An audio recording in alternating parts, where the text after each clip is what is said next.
Bonjour tout le monde. Aujourd'hui, on continue notre travail sur la préparation de l'épreuve E4. Et cette fois, vous voyez, il y a la fiche vierge. On a évoqué la première partie, à savoir celle-ci, ciblage et prospection, sur laquelle on reviendra. On a évoqué rapidement, mais je vais revenir dessus, toute la partie simulation, effectivement, qui va évidemment ne pas être précisée sur la fiche, mais qui va prendre appui sur les éléments de la fiche, puisqu'il y a quelques paramètres qui vont changer. On en reparlera. Et enfin, aujourd'hui, on va évoquer une partie qui est mal exploitée.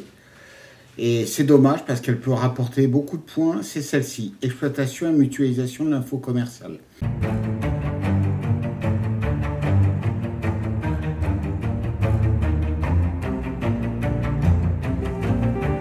Vous allez me dire, il y a peu de cases, etc. L'enjeu, c'est pas tellement la fiche là. L'enjeu, c'est le PowerPoint et c'est de proposer des mots-clés qui matchent avec les attendus, sachant que c'est des problématiques très très importantes. Je dirais même dans tous les BTS, que ce soit comme NDRC, MCO, GPME, etc. etc. Donc c'est des grosses problématiques. Donc moi je vais vous proposer un doc pour qu'on puisse avoir le maximum de points là-dessus. Donc je vais rappeler pour ceux qui n'auraient pas vu les précédentes vidéos. Quand vous arrivez grand 1, ciblage prospection, grand 2, simulation, sur les nouveaux paramétrages, grand 3, exploitation, mutualisation. Ça signifie une chose tout de suite, c'est que ceux qui arrivent d'emblée en grand 1 avec un SWOT et un PESTEL, vous oubliez. Ça n'a rien à faire dans le ciblage et la prospection, ça a à faire plutôt dans l'information commerciale, puisque ça relève de la veille, etc. Ok? Bon, ça c'est dit.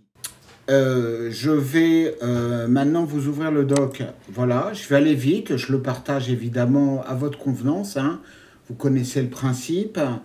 Petit like, petit commentaire, petit abonnement, petite question si vous en avez.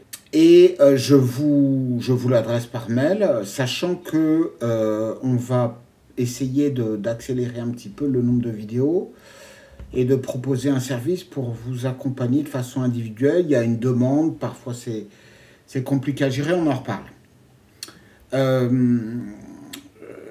Donc là, je ne vais pas vous faire la lecture, mais je vous ai détaillé tous les mots-clés. Il ne faut pas hésiter à utiliser les mots qui correspondent à vos tâches. Si vous voulez, à un moment donné, il faut arrêter d'être des petites souris qui ont peur des gros concepts.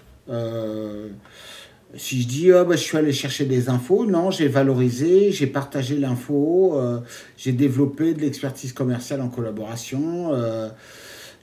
Alors, vous voyez les étapes clés: identification des besoins d'info, source d'information, c'est la veille, outils de collecte, comment, analyse et exploitation, diffusion et protection. On est sur des choses très simples, là. C'est des cas pratiques que vous avez tous vécus.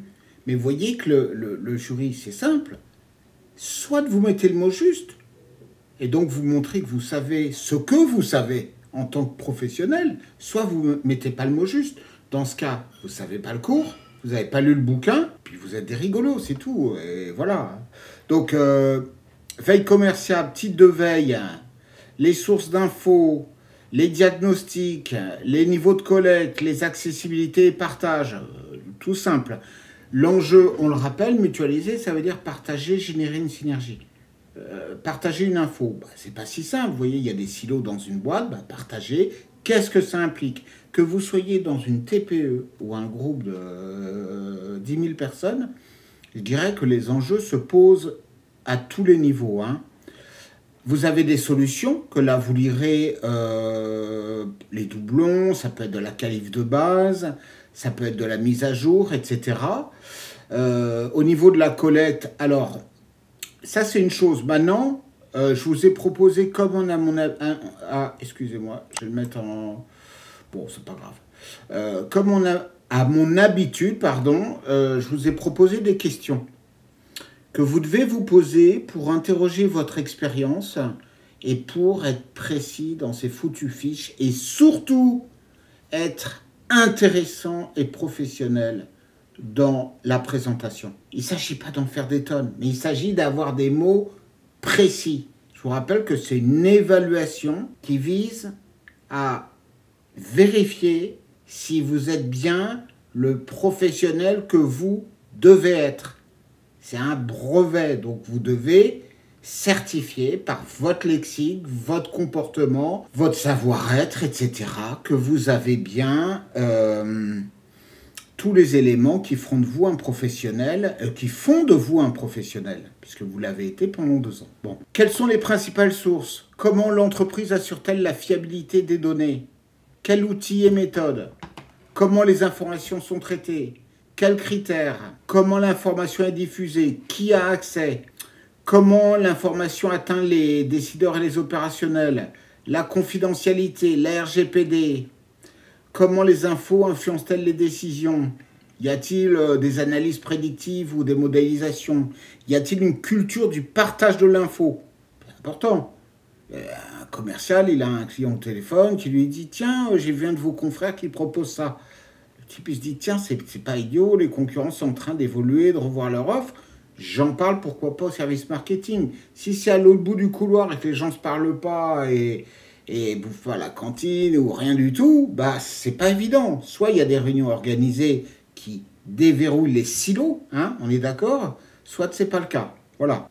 Les défis, etc., etc. Maintenant, j'ai refait des questions simples pour ceux qui auraient un peu de mal, ce que je peux comprendre. D'où vient l'info? Comment l'entreprise les collecte? Que fait l'entreprise avec ces infos? Comment elle décide les infos importantes? Comment l'information est partagée? Comment elle les protège? Qu'est-ce qui pourrait être amélioré? Etc., etc. Vous avez ensuite un lexique que vous devez utiliser absolument. Après, voilà, si vous voulez cartonner, hein, parce que, bon, encore, on peut faire le minimum, mais là, vous avez des solutions. Dans les préconisations, vous voyez, parce que là, par exemple, exploitation, source, outils mobilisés, contribution à l'expertise commerciale. Vous pouvez, alors là, évidemment, vous allez reprendre les éléments, mais dans le PowerPoint, vous pouvez tout à fait évoquer, par exemple, que les objectifs n'étaient pas alignés, les équipes n'étaient pas formées, il n'y avait pas de technologie adaptée, c'était que les pages jaunes, il n'y avait pas de CRM. Ce n'est pas une question de données, voilà, tout simplement. Ensuite, je vous ai proposé une petite étude de cas que vous lirez et qui peut servir à vous mettre du plomb dans le crâne pour l'épreuve 5 de digitalisation, E5A, et évidemment pour l'épreuve 4. Je précise, le dernier point, c'est que vraiment, là où je vous demande de bien prendre ça en compte, c'est que Pestel et SWOT, ça a sa place, peut-être pas les deux, dans la partie veille. Et la veille, c'est mutualisation. Donc, il ne faut pas passer 4 heures sur un Pestel, mais il faut expliquer comment le Pestel participe de la veille. Il est fait, les infos sont traitées, diffusées, partagées, stockées, sauvegardées, mises à jour. Et ça implique des procédures, des humains, des outils, etc. Donc maintenant, c'est à vous de jouer, d'accord? Bon, allez, on se tient au courant. À plus.